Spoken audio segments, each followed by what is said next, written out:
Okay, welcome back everyone. आप सभी का फिर से स्वागत है। So let us continue with our discussion. तो आइए जो हम बातचीत कर रहे थे उसमें जारी रखें। We were asking why are healings, miracles important? तो हम ये पूछ रहे थे कि चंगाई छुटकारा क्यों जरूरी है। First answer is it is there in the nature of God. तो पहला उत्तर ये है कि ये परमेश्वर के स्वभाव में ही है। So we cannot separate healing and deliverance from our life of faith. तो जो हमारा विश्वास का जीवन है उससे हम चंगाई और छुटकारे को अलग नहीं कर सकते। We were saying that God has introduced himself as the God who heals you. तो हम ये भी कह रहे थे कि परमेश्वर ने खुद का परिचय ऐसे दिया कि जो परमेश्वर वो चंगा करने वाला है। We understood that he has given a covenant name that speaks about healing. और हमने ये भी देखा कि परमेश्वर ने अपने वाचा का नाम दिया है, वो है कि वो चंगा करता है। He said he will bless our food and our water. और उसने कहा वो हमारे अन्न और जल पे आशीष देगा। And he said he will remove all sickness from our midst. और उसने कहा वो हमारे बीच में से सारे रोगों को दूर करेगा। So this is the God we serve. तो इसी परमेश्वर की हम सेवा करते हैं। And if healing is in his nature, then how can we tell him God don't heal? और यदि चंगाई उनके स्वभाव में ही है तो हम कैसे कह सकते कि परमेश्वर चंगा मत करो। And when we say God please heal, he listens. और जब हम कहते हैं परमेश्वर कृपया चंगा करें तो वो सुनते हैं। Right? So that is the confidence we have. तो यही जो हियाव है वो हमारे पास है। We need to understand that our God is a healing God. तो हमें ये समझना चाहिए कि हमारा परमेश्वर ही चंगाई है। We have many verses that speak about our God the healer in the Old Testament. तो हमारे पास बहुत सारे ऐसे वचन हैं पुराने नियम में कि बताता है परमेश्वर हमारा चंगा करने वाला है। So okay, just a moment. Is there a question, Brother Philip? तो क्या कोई प्रश्न है आपका? No, sister. Thank you. Okay, sure. Thank you. So we will look at some Old Testament scriptures. तो हम पुराने नियम के कुछ वचनों को देखेंगे। Psalm 105 verse 37. और भजन संहिता 105 और उसका वचन 37। It talks about how God brought his people out of Egypt. और वो इस बारे में बताता है कि किस प्रकार परमेश्वर अपने लोगों को मिस्र से निकाल के लेके So आया। they were in slavery in Egypt. तो वो वहां पे बंधुआई में थे मिस्र But में। the scripture says that they came out with silver and gold. लेकिन यहाँ पे वचन बताता है कि वो सोना और चांदी के साथ आए। And there were none feeble among them. और उनमें से कोई भी वहां पे निर्बल ना था, कोई बीमारी ना थी। So our understanding is God blessed the people and brought them out of Egypt. तो हमारी समझ ये है कि परमेश्वर ने लोगों को आशीष दिया और मिस्र से वापस लेके So आया। God gave them resources. तो परमेश्वर ने वहां पे संसाधन दिए। And it says not even one person was feeble or weak.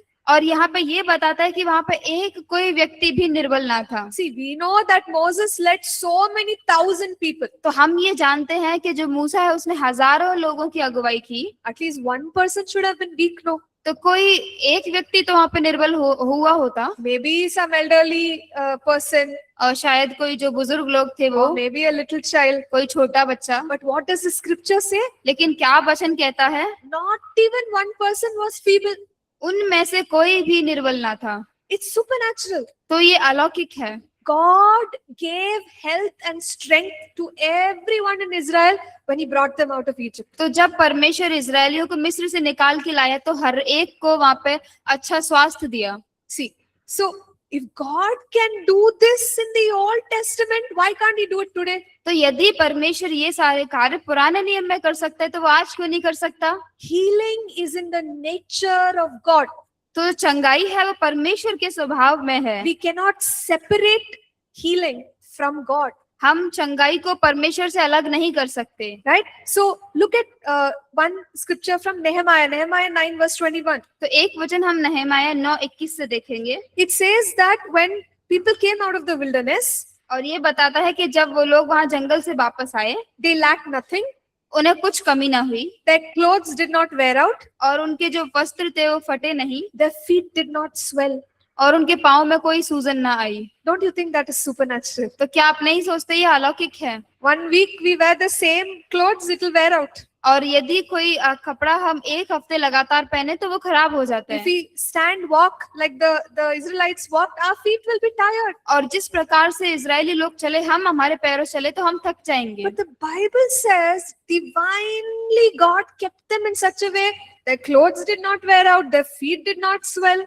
लेकिन बाइबल बताती कि परमेश्वर ने उन्हें इतने अलौकिक तरीके से रखा कि उनके वस्त्र पुराने ना हुए और उनके पाँव में सूजन ना आई। It is supernatural. तो ये अलौकिक है। So we serve a God who takes care of his people like this. तो हम उस परमेश्वर की सेवा करते हैं जो लोगों को इस प्रकार से रखता है। Psalm 103. Bhajan Samhita 103, We will read verse 3. तो हम इसमें तीसरा वचन पढ़ेंगे। Can one of us read it out, please? क्या इसे कोई आप मुझे पढ़ सकते हैं? वही तो तेरे सब अधर्मों को क्षमा करता और तेरे सब रोगों को चंगा करता है। Amen. So आमीन। here, the psalmist is saying, "Bless the Lord, O my soul."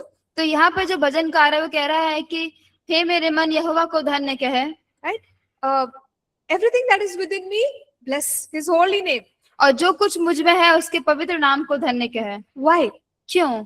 He forgives all my sins क्योंकि वो मेरे सारे अधर्म को क्षमा करता है and He heals और वो चंगा करता है all my diseases. मेरे सारे रोगों को।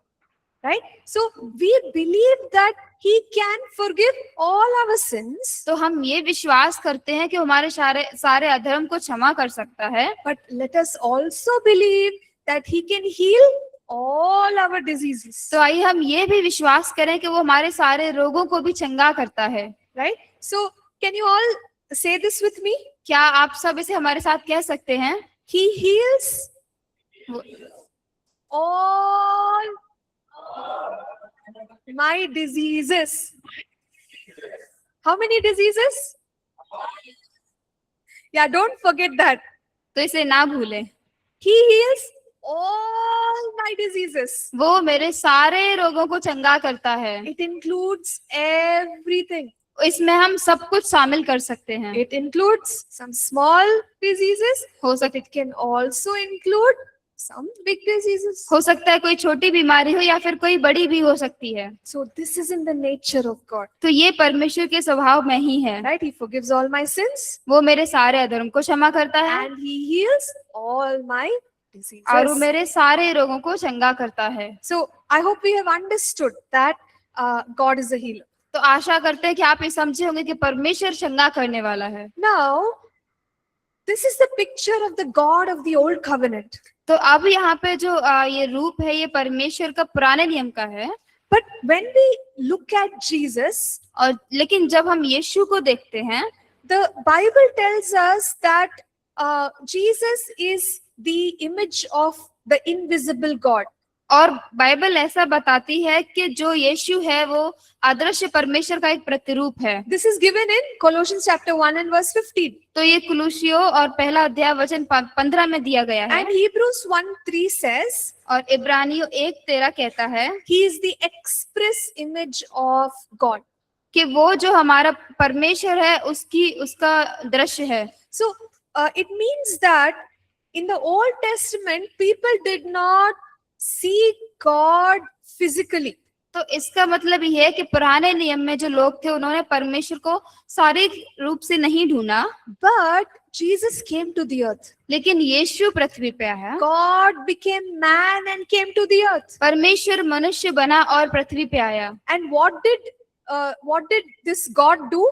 और इस परमेश्वर ने क्या किया? Or what did Jesus do? यीशु ने क्या किया? He revealed the Father. उसने जो पिता है उसको प्रकट किया। See, many people in the Old Testament would have wanted to see God. और कई लोग जो पुराने नियम में थे शायद वो परमेश्वर को देखना चाहते होंगे। Right? They saw God's works. उन्होंने परमेश्वर के कार्य को देखा They understood the Father, और पिता को वो समझे, but they never saw Jesus. लेकिन यीशु को कभी नहीं देखा। But when Jesus came, लेकिन जब यीशु आया He came as the image of the invisible God. वो परमेश्वर का वो प्रतिरूप बन के आया जो अदृश्य परमेश्वर है। He came as the express image of God. और वो जो है परमेश्वर की छाप बन के आया and he revealed the Father to us. और उसने पिता को हमारे सामने प्रकट किया। So when people saw Jesus, और जब यीशु ने लोगों को देखा his ministry was just like the Father's ministry. तो जो उसकी सेवकाई थी वो पिता की सेवकाई जैसे ही थी। Till now we said that the Father healed. तो अब तक हमने कहा कि जो पिता है चंगा करता है। What did Jesus do? यीशु ने क्या किया? He also healed. उन्होंने भी चंगा किया। You see, so it is there in the nature of God. It is there in the nature of the Trinity. तो हम ये देखते हैं कि परमेश्वर के स्वभाव में है, ये जो त्रिएकता है उसके स्वभाव में है। Right? So all of them engage in healing.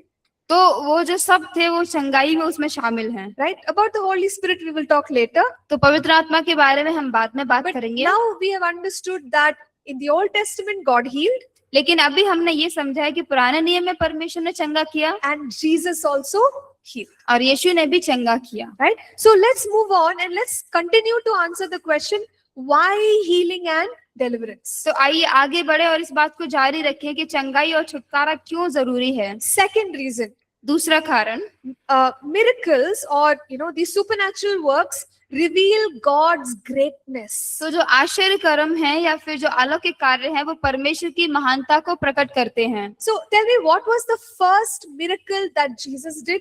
तो आप हमें बताइए कि पहला चमत्कार कौन सा था जो यीशु ने किया? Very good. Water into wine. पानी से दाखरस को बनाया। So don't you think that is amazing? तो क्या आप नहीं सोचते ये बहुत ही अच्छा है? Yeah. So they say it takes so many years to make wine, तो लोग कहते हैं कि बहुत सारी साल लगती हैं दाखरस को बनाने में, right? And you make it from certain things. तो बहुत सारी निश्चित चीज होती हैं उनसे वो बनता है। But what did Jesus do? लेकिन यीशु ने क्या किया? In a minute, he made wine. एक ही मिनट में, वहां पे मिनटों में ही वहां पे दाखरस बना दिया And he made it from water. और वो पानी से बनाया। That's a miracle, तो ये चमत्कार है, right? It's you can't even think about it. तो आप इस बारे में सोच भी नहीं सकते। So God manifested, or Jesus manifested his glory by doing a miracle. तो यीशु ने जो उसकी महिमा है उस चमत्कार को करने के द्वारा प्रकट की। And in John chapter 2 verse 11, the Bible says his disciples believed in him. और यूहन्ना 2 अध्याय 11 वचन इस प्रकार कहता है कि उसके चेलों ने उस पर विश्वास किया। So what can we understand from this? तो हम इससे क्या समझ सकते हैं? When miracles happen, जब चमत्कार होते हैं people put their trust in God because they understand the greatness of God. तो जो लोग हैं वो अपना विश्वास परमेश्वर में लेके आते हैं क्योंकि वो उसकी महानता को समझते हैं। Because only God can do a miracle. क्योंकि केवल परमेश्वर ही है वो चमत्कार कर सकता You है। remember we said miracle means like if there is no organ and then the organ suddenly appears. तो यदि आपको याद है जैसे हमने बात किया कि चमत्कार मतलब वो जहाँ कोई भाग नहीं और वो अचानक से फिर वहां पे आ जाता है। Only God can do that, केवल परमेश्वर ही उसे कर सकता है, right? Because he is the one who has created our body. क्योंकि वही है जिसने हमारे शरीर की रचना की है। So whenever God does the impossible, तो जब भी परमेश्वर कोई असंभव कार्य करता है it reveals his glory. वो उसकी महिमा को दर्शाता है। So many miracles happened when the Israelites were walking, they crossed Egypt. बहुत सारे चमत्कार हुए जब जो इजिप्ट मिस्र को निकल के आए इजरायली लोग। So one thing that we know is, you see that the Red Sea is opening. तो जो एक चीज हम ये देखते हैं कि लाल समुद्र वहां पे खुला हुआ, That's a miracle, वो चमत्कार है। right? So tell me, who can do things like this? तो आप हमें बताइए कि ऐसे कार्य कौन कर सकता है? Only God can do. केवल परमेश्वर ही कर सकता है। So he's a God who does the impossible. वो असंभव को संभव करने वाला परमेश्वर। Jeremiah 32 verse 17 says, और यिर्मयाह 32 वचन 17 बताता है। I'm just saying, the last portion of that verse. तो हम इसका आखिरी का जो हिस्सा है उसको बस बोलेंगे। There is nothing too hard for you. और वो वचन इस प्रकार कहता है कि तेरे लिए कोई काम कठिन नहीं है।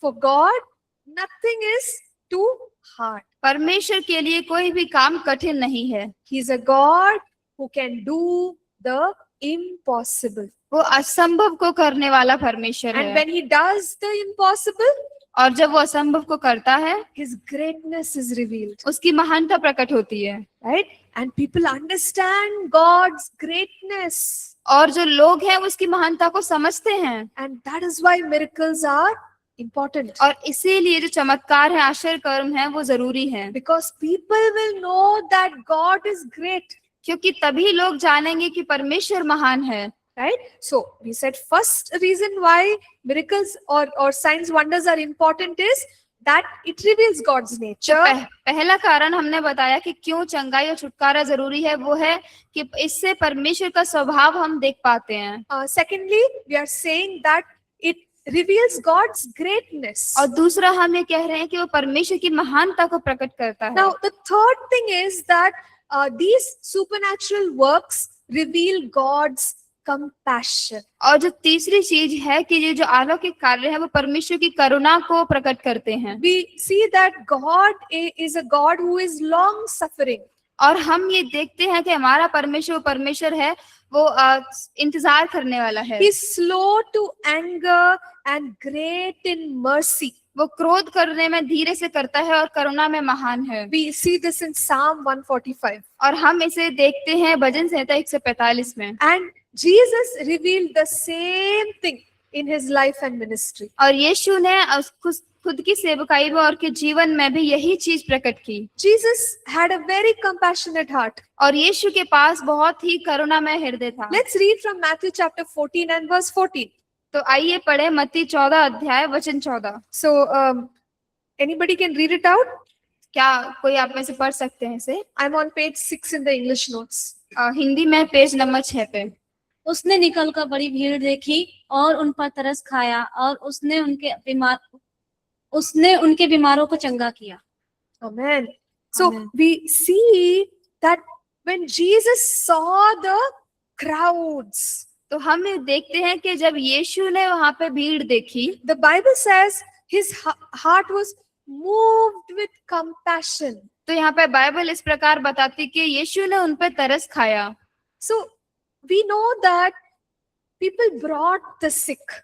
तो हम जानते हैं कि जो लोग थे वो और बीमारों को लेके आए, People brought the demon possessed. जो दुष्टात्मा ग्रसित लोग थे वो उन्हें लेके आए, Right? People with needs came to Jesus और लोग आए यीशु से मिलने के लिए, to hear the words of God, और परमेश्वर का वचन सुनने के to लिए, see the power of God. परमेश्वर का सामर्थ देखने So के लिए। Jesus is looking at the crowds, तो यीशु भीड़ की ओर देख रहा है, and this verse is saying his heart was moved with compassion. और ये वचन ऐसा बता रहा है कि उसका हृदय उन पर तरस खाया उसने। Right? So he's moving with compassion and doing what?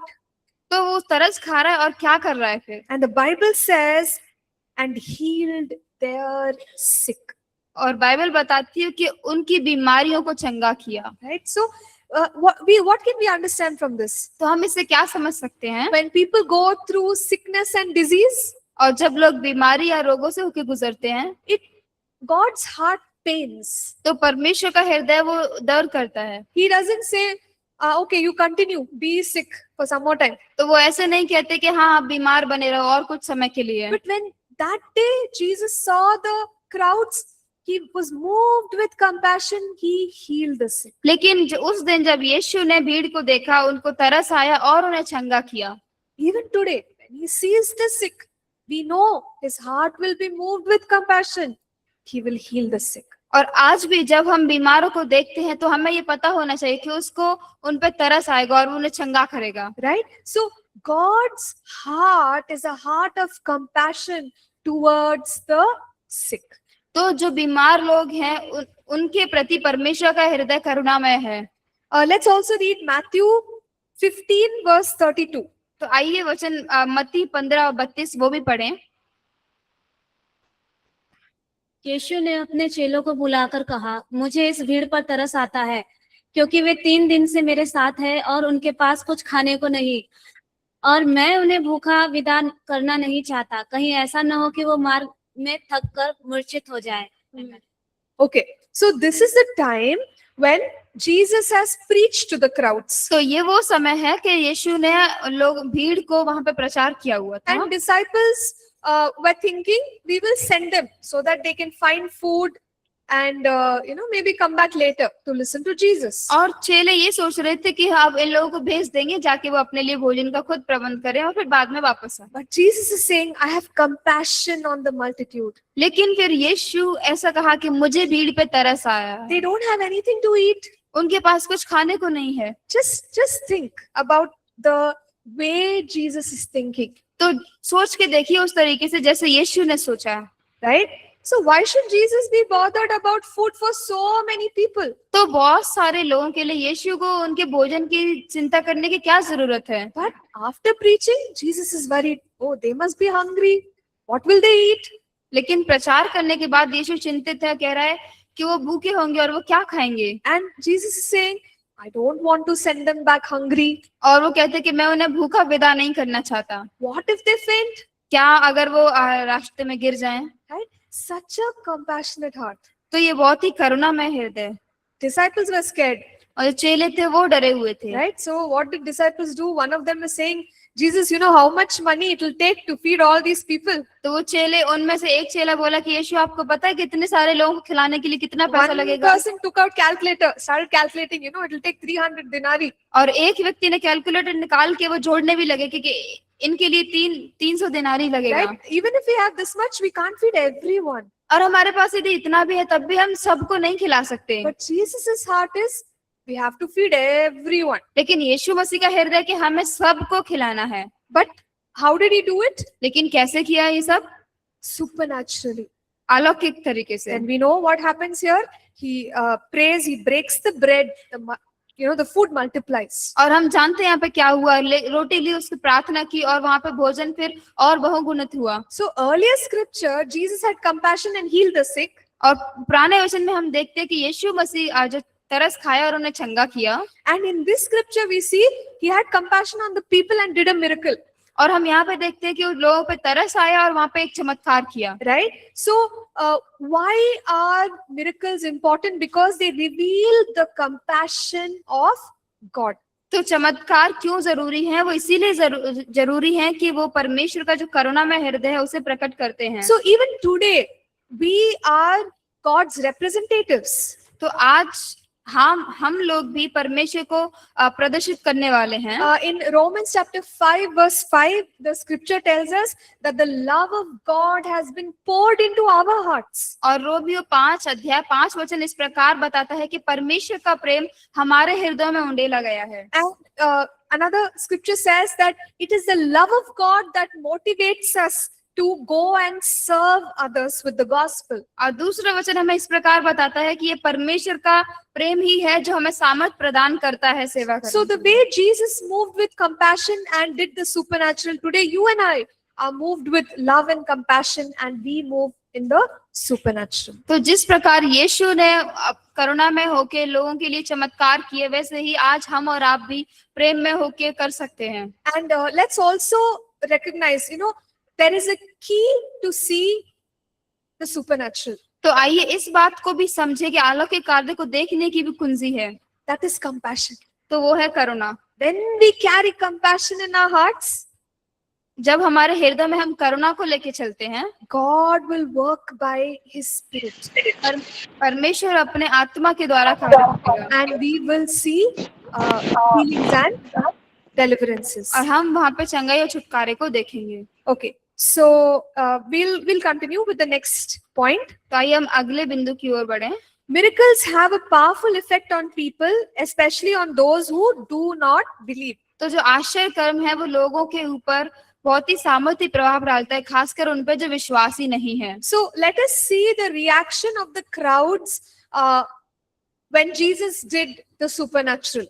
तो आइए उन लोगों का हम प्रतिक्रिया देखें जब चमत्कार हुए, जो वहां पे थे, जो विश्वास नहीं करते Can थे। someone read Luke 5 verse 15 from the English book page 7?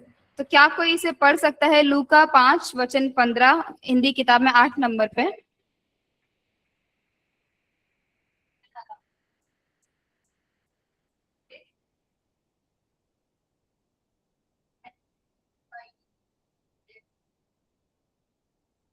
Okay. So anyone wants to read it in Hindi? Thank you. We'll read it in Hindi as well. परंतु उसकी चर्चा और भी फैलती गई और भीड़ की भीड़ उसको सुनने के लिए और अपने बीमारियों से चंगे होने के लिए इकट्ठी हुई। Okay. So when the report about Jesus and his works went out, तो जब यीशु के जो कार्य थे उसके बारे में चर्चा फैली, what did it do?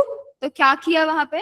It drew attention towards Jesus. तो जो यीशु की ओर जो है आकर्षित किया उन लोगों को। And these people, they did not believe in Jesus earlier.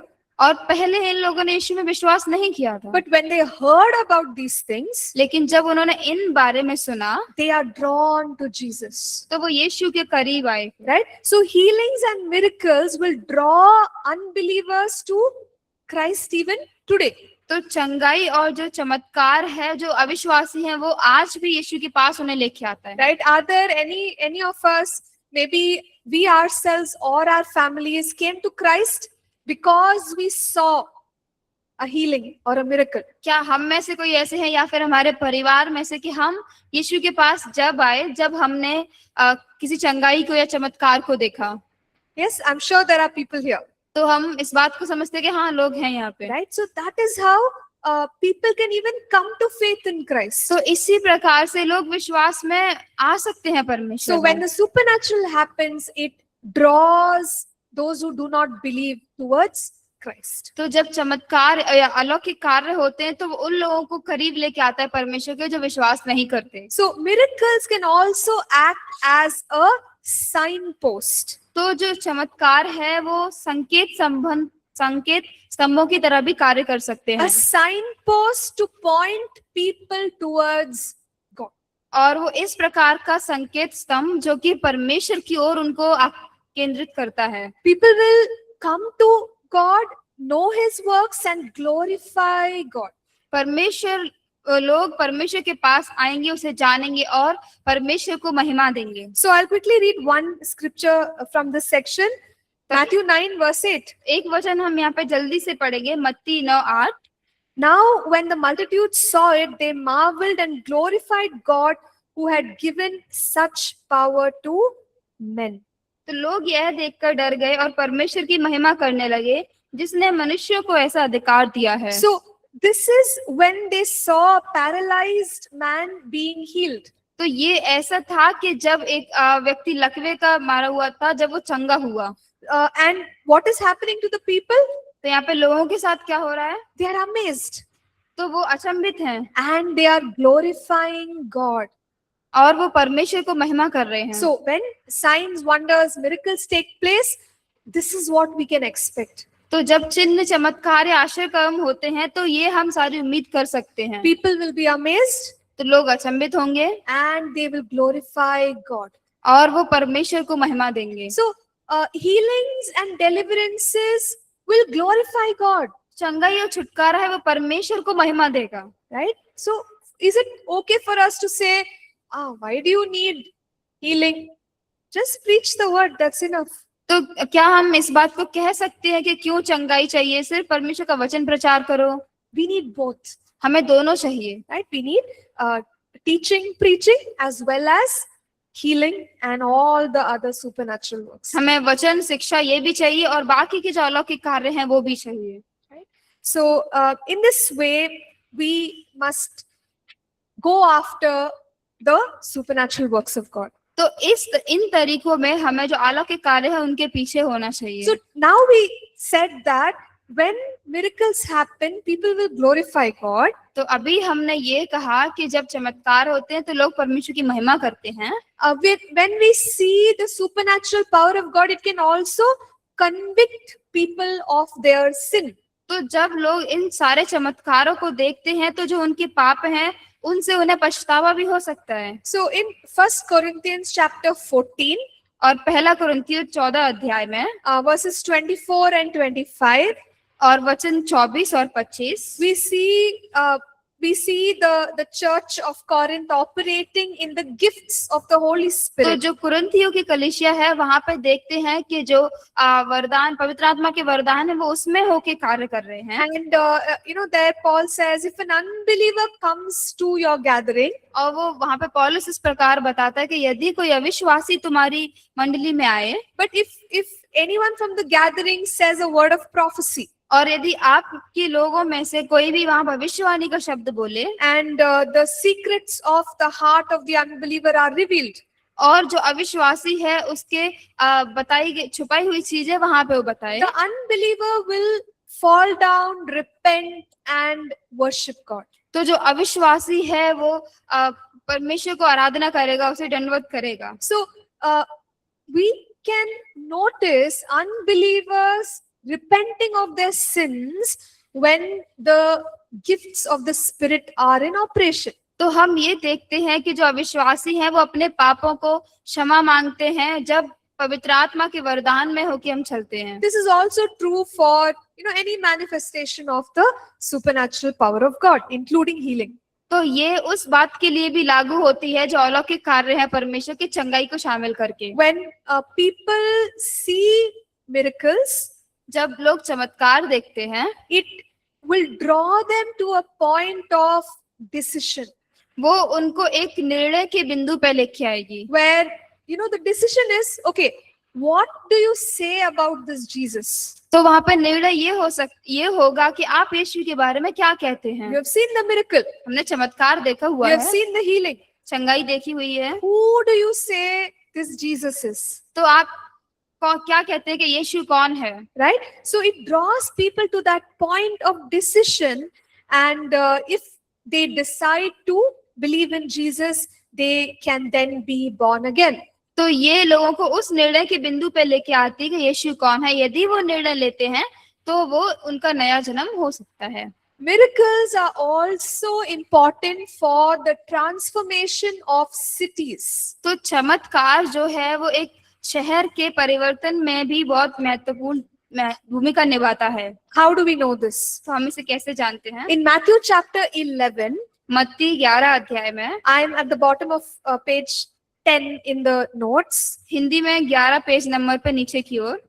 So in verse 20, Jesus is saying, 20 वचन में यीशु इस प्रकार कह रहे हैं, or rather let me read it out for us. Then,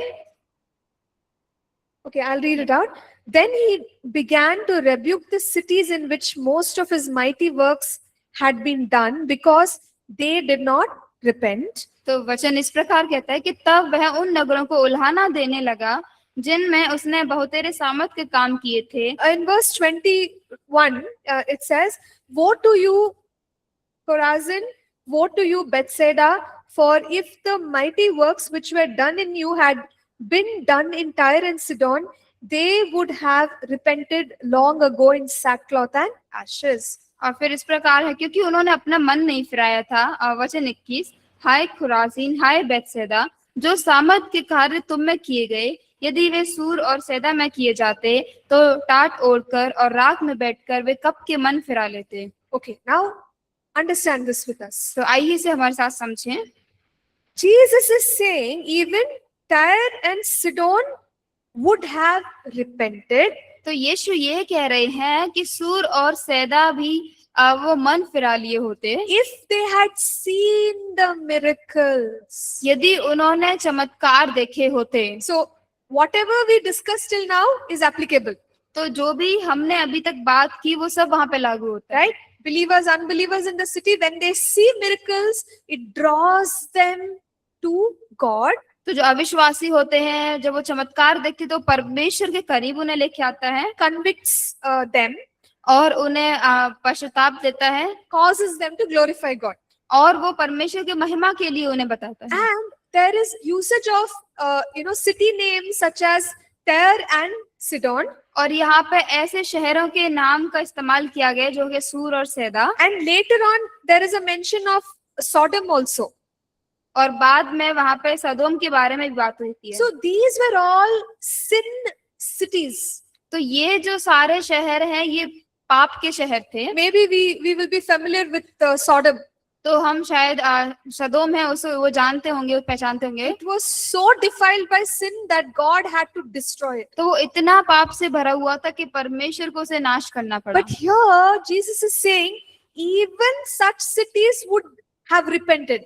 लेकिन यीशु मसीह यहाँ पे कह रहे हैं कि ऐसे शहर भी वो मन फिरा लिए होते if they had seen the miracles. यदि उन्होंने ये चमत्कार देखे होते। So the point he is making is when miracles happen in the city, repentance will come.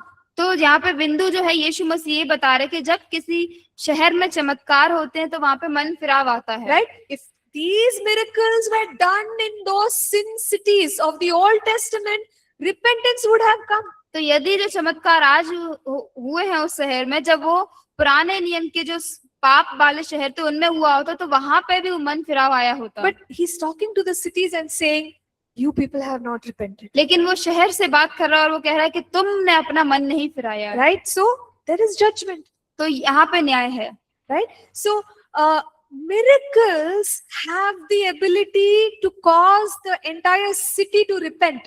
तो चमत्कार है उनमें ये योग्यताएं होती हैं कि पूरे शहर को भी मन फिराव की ओर वो लेके आती Now, हैं। many times we cry and we say, God, send revival. तो कई बार हम बोलते हैं परमेश्वर की परमेश्वर आपकी बेदारी को भेजे, Lord, send a mighty work of the Holy Spirit. परमेश्वर पवित्र आत्मा के सामर्थ्यशाली कार्य को भेजे। So part of this revival will be miracles. तो इस जो बेदारी का हिस्सा है उसमें चमत्कार भी होंगे। We can't say, God, we don't want any miracles, you just send revival. तो हम ये नहीं कह सकते परमेश्वर हम कोई चमत्कार नहीं चाहते, केवल आप बेदारी को भेजिए। Right? God will do his supernatural works परमेश्वर अपने अलौकिक कार्य को करेगा and that will bring conviction of sin और वही वहां पे उनके पाप का पश्चाताप है वो लेके आएगा and transformation of the city. और शहर के पूरे परिवर्तन को। So it is a good thing. तो ये अच्छी बात है। Right? Healings, deliverances and miracles are a good thing. और जो चमत्कार चंगाई छुटकारा है वो अच्छी चीज है। So now are we recognizing the importance of the supernatural? क्या चंगाई और छुटकारा है उसकी महत्वता को हम पहचान रहे हैं? Yes. Okay. So we have already discussed 4 major points. तो हमने 4 जो बड़े बिंदु है उनमें पहले ही हमने बात कर ली है। Let's quickly go through the rest also. तो आइए बाकियों की ओर भी हम जाएं। The 5th one is that Jesus himself gave importance to miracles. जो 5वां है कि यीशु ने खुद जो आश्चर्य कर्म थे उन्हें महत्वता दी। We know that Jesus performed many signs, wonders and miracles. तो हम ये जानते हैं कि यीशु मसीह ने जो कई प्रकार के चिन्ह चमत्कार हैं उन्हें दिखाया। So we have scriptures in the notes that say that there were just too many that were not even written. तो हमारे पास वचन ऐसा भी है जो हम बताता है कि वो इतने सारे कार्य थे कि वो अगर पुस्तकों में लिखे भी नहीं गए हैं वो। Right? So Jesus did so many miracles. तो यीशु ने बहुत सारे चमत्कार किए। Now, apart from this, how can we know that Jesus gave importance to miracles? तो इसके अलावा और हम कैसे जान सकते हैं कि यीशु ने जो है आश्चर्य कर्म को महत्वता दी? Can somebody read from John chapter 5 verse 31 to 36? क्या कोई पढ़ सकता है यूहन्ना 5 अध्याय उसका 31 वचन से 36 तक sorry.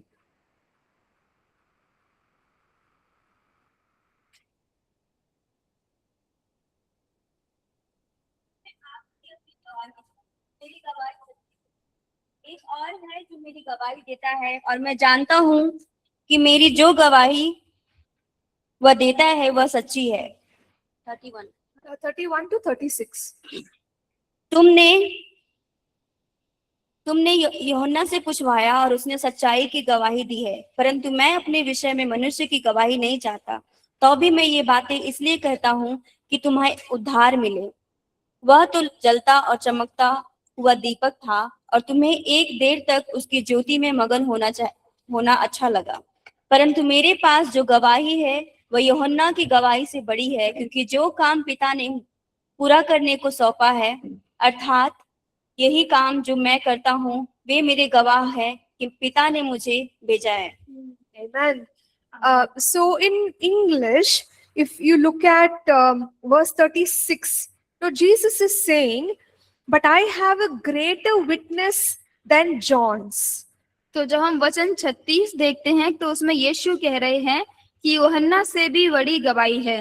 See, John gave witness that Jesus is the Christ. तो यूहन्ना ने ये गवाही दी थी कि यीशु मसीह जो यीशु है वो मसीह है। Now Jesus is saying, you know what? There is something greater than John the Baptist. तो अब यीशु कह रहे हैं कि एक गवाही है जो यूहन्ना की गवाही से भी बड़ी है। And he says, the works which the Father has given me to finish, और वो कहता है कि वो कार्य जो पिता ने मुझे करने को भेजा है, the very works that I do, और जो कार्य मैं करता हूँ, bear witness of me, वो मेरे गवाह होते हैं that the Father has sent me. कि परमेश्वर ने पिता ने मुझे भेजा है। Okay, very clear.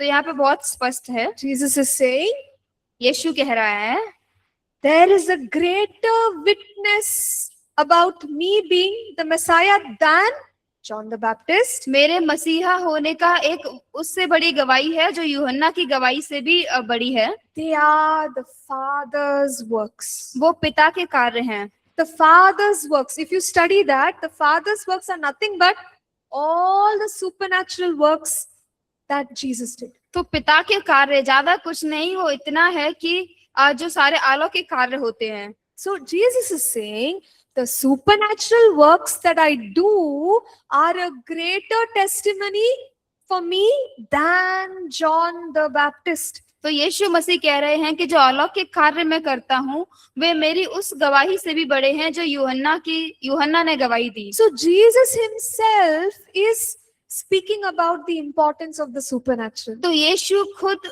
जो आश्चर्य कर्म है उसकी महत्वता के बारे में बात कर रहे हैं। And this is not the only place. तो ये केवल ही एक ही स्थान नहीं है। Even when the Jews question him whether he is the Messiah, और जब यहूदियों ने भी ये प्रश्न किया कि ये मसीहा है, in John chapter 10, यूहन्ना 10 अध्याय में, he tells them, go see my works. तो वो उन्हें कहता है कि जाके मेरे कार्यों को देखो। You're asking me whether I'm the Messiah. तो आप मुझे पूछ रहे हैं कि क्या मैं मसीहा हूँ? Jesus' answer, और यीशु का उत्तर, he's not saying I'm the Messiah. उन्होंने ये नहीं कहा कि मैं मसीहा हूँ, He says, go see my works. कि मेरे कार्यों को देखो। Why? क्यों? Because the works are a witness. क्योंकि जो कार्य है वो उसकी गवाही है। The works are the testimony जो कार्य है वही वहाँ गवाही है that उसकी, Jesus is the Messiah. कि यीशु मसीहा है। Right? So supernatural works were important for Jesus as well. तो जो आश्चर्य कर्म थे, अलौकिक कार्य थे, वो यीशु के लिए भी महत्वपूर्ण थे। Right? And he is the one who is giving them the importance. और वो वही है जो उन लोगों को भी जो उन कार्यों को महत्वता दे रहा है। In John chapter 11, something different happened. और यूहन्ना 11 अध्याय में कुछ अलग होता है। So we noticed that John the Baptist was put in prison. तो हम ये वहां पे देखते हैं कि जो यूहन्ना बपतिस्मा देने वाला था उसे जेल में डाल दिया गया। And maybe because he went through so much of difficulty, he got confused. और शायद वो बहुत सारी परिस्थितियों से, बहुत सारी परेशानियों के गुजरा, तो वो कहीं ना कहीं सोचने लगा। See? So he is the one who said, behold the Lamb of God who takes away the sins of the world. तो ये वही है जिसने बोला था कि देखो परमेश्वर का मेमना आ रहा है जो संसार के पाप लिए हुए चलता है। In John 11, John the Baptist is saying, I'm not sure if this is the Messiah. और यूहन्ना 11 में वो वही यूहन्ना बपतिस्मा देने वाला कहता है कि मुझे पक्का नहीं लगता कि क्या यही मसीहा है। He tells his disciples, वो अपने चेलों को बताता है, please go ask, please check whether it is he the real Messiah. कृपया आप जाइए पूछ के आइए क्या यही मसीहा है। Right? So when John the Baptist is questioning whether Jesus is the Messiah, जब यूहन्ना बपतिस्मा देने वाला ये सवाल कर रहा है कि क्या वही मसीहा है, you know the answer of Jesus. तो क्या आप यीशु का उत्तर जानते हैं? Jesus says, go tell him that the blind are seeing, the deaf are hearing, the dead are rising. तो यीशु कहते हैं कि जाके उन्हें बताओ कि जो अंधे हैं वो देख रहे हैं, गूंगे हैं बोल पा रहे हैं, All kinds of supernatural works are taking place. और जो बहुत सारे अलौकिक कार्य हैं वो हो रहे हैं। That is Jesus' answer. यीशु का उत्तर है ये। What is the question? प्रश्न का है, Are you the Messiah? क्या आप मसीहा हैं? What is the answer? उत्तर क्या है? I'm doing supernatural works. कि मैं बहुत सारे अलौकिक कार्य कर रहा हूँ, Because the works are a witness that he is the Messiah. क्योंकि वो कार्य ही उसकी गवाही है कि वो मसीहा है। Are you all with me? क्या आप मेरे Right? साथ हैं? So you see this in so many different places. तो इसको हम बहुत सारी अलग अलग जगहों पे देखते हैं। John 5, यूहन्ना 5 में, John 10, यूहन्ना 10 में, now John 11. यूहन्ना 11 में। And even when his own disciples, have doubts, they question, he talks about the supernatural in John chapter 14. और जब उनके खुद के चेलों को भी वहां पे कोई शंका होती है तो वो इसके बारे में फिर से यूहन्ना 14 अध्याय में बात करते हैं। So Jesus is normally terming these things as the Father's works. तो यीशु ने यहाँ पे इन बातों को शब्द ये दिया है कि पिता के कार्य, The Father's works are a witness of me. पिता के कार्य मेरी गवाही हैं। Now, signs, wonders, and miracles are important because they demonstrate the kingdom of God coming with power. तो जो चिन्ह चमत्कार आश्चर्य कर्म है वो इसलिए भी जरूरी है कि वो परमेश्वर के राज्य को सामर्थ से आता हुआ दर्शाते हैं। So when Jesus came, he preached that the kingdom of God is here. तो जब यीशु मसीह आए उन्होंने ये प्रचार किया कि परमेश्वर का राज्य निकट है। And we know that along with his preaching, he healed and he delivered. तो हम ये भी जानते हैं कि प्रचार के साथ साथ उन्होंने चंगा किया, छुटकारे को दिया। So part of the kingdom work or part of the kingdom power is the demonstration of the supernatural. तो जो राज्य है उसके हिस्से का जो सामर्थ है वो ये दर्शाता है कि अलौकिक कार्य है उनकी सामर्थ को। So I'm not going to read through all the scriptures in this section, तो इस सेक्शन में जो हम सारे वचन नहीं पढ़ेंगे, but we all know the Lord's Prayer. लेकिन हम सब जो प्रार्थना है बताई गई है उसे सब जानते हैं। And in the Lord's Prayer, what do we say? Your kingdom come, your will be done on earth as it is in heaven. तो उस प्रार्थना में हम क्या कहते हैं कि आपका राज्य है, आपकी इच्छा पूरी हो जैसे स्वर्ग में वैसे ही पृथ्वी पर। Kingdom come. राज्य आए। So kingdom is not a weak kingdom. तो जो राज्य है वो कोई कमजोर राज्य नहीं है। Kingdom comes with power. जो राज्य है वो सामर्थ के साथ आता है। Even in Matthew chapter 12, और मत्ती 12 अध्याय में भी Jesus cast out a demon. यीशु एक दुष्ट आत्मा को निकालते हैं। So when the people who were watching got confused, तो जो लोग वहां पे देख रहे थे वो उन्हें समझने नहीं पाए, वो समझ नहीं पाए। how did Jesus do this? तो यीशु ने ऐसा कैसे So किया? Jesus tells them in Matthew 12:28, I did this by the Spirit of God. और यीशु उन्हें ऐसा बताते हैं मत्ती 12:28 में कि मैंने ये परमेश्वर की सामर्थ से किया। Surely the kingdom of God has come. कि परमेश्वर का राज्य आ गया है। So deliverance took place. तो वहां पे छुटकारे ने जगह ली। What is Jesus saying? यीशु ने क्या कहा?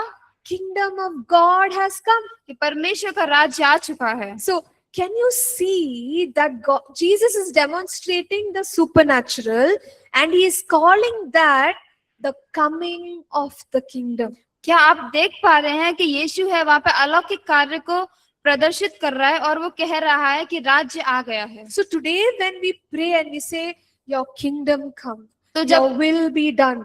आज जब हम प्रार्थना करते हैं तो हम कहते हैं कि परमेश्वर आपका राज्य आए, आपकी इच्छा पूरी हो। Kingdom is a kingdom of power. तो जो वो राज्य है वो सामर्थ का राज्य है। So kingdom is not a weak kingdom. वो राज्य कोई कमजोर राज्य नहीं है। So his kingdom will come with power. उसका राज्य सामर्थ के साथ आएगा। His kingdom will come and reveal his glory. और उसका राज्य आएगा, उसकी महिमा को दर्शाएगा। Right? So this is the kind of kingdom that Jesus came to preach.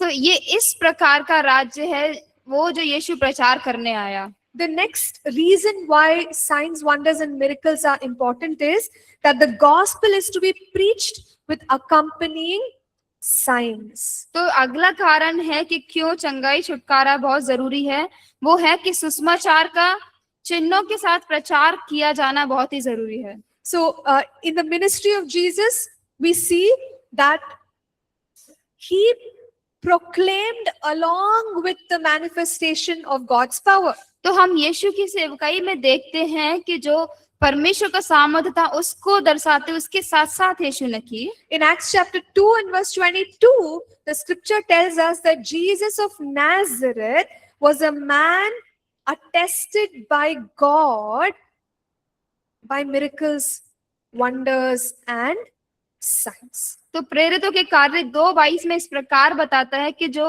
यीशु नासरी एक मनुष्य था जिसका परमेश्वर के होने से प्रमाण उन सामर्थ के कामों और आश्चर्य कर्मों और चिन्हों से प्रकट है। Right? So, God attested or God confirmed that Jesus is the Messiah through supernatural works. परमेश्वर ने इस बात को पक्का किया कि यीशु ही मसीहा है उन सारे आश्चर्य कर्मों के द्वारा।